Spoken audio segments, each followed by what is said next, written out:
Could you give us an outline of Mohs surgery? Sure. The name especially is I found fascinating. Sure.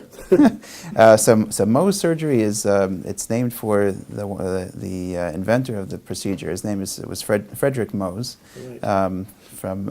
who was a general surgeon in Wisconsin who invented the procedure in the 1940s.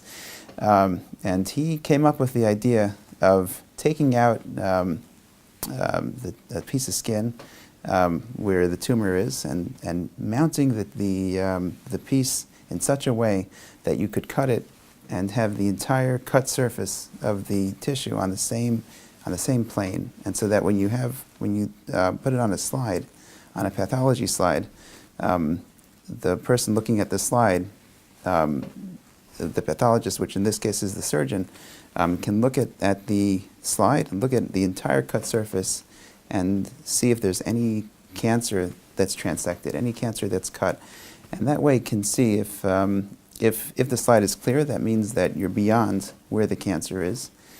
So you can tell during the surgery. Right, so this procedure is done whilst the patient is in front of you.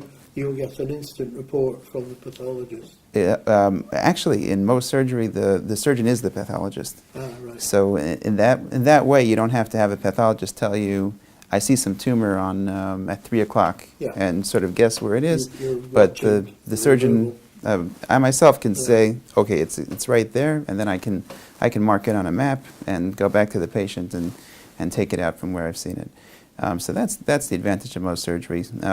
Typically, what's the alternative, the other way to take out, to surgically remove cancers is what's called a standard excision. In that case, you would take some wider borders and take out a larger area and send it off to a pathologist who would make slides, and that would take, usually you would send it out for permanent sections. That would take longer. You would close the patient up in between, sometimes you would get it all, sometimes you wouldn't. This way you can take very tight margins. You can have the confidence of knowing that day that that the tumor is all gone. It takes quite a bit longer. Sure.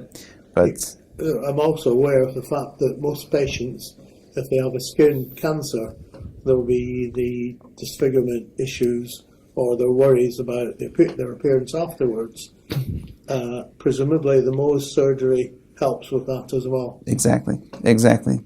One of because skin cancer is so closely associated with ultraviolet radiation and with the sun, we tend to get more skin cancers in those areas that we keep exposed to the sun, which are, of course, the face, the ears, the part of the scalp that's not covered with hair, the neck, the hands, sometimes the forearms.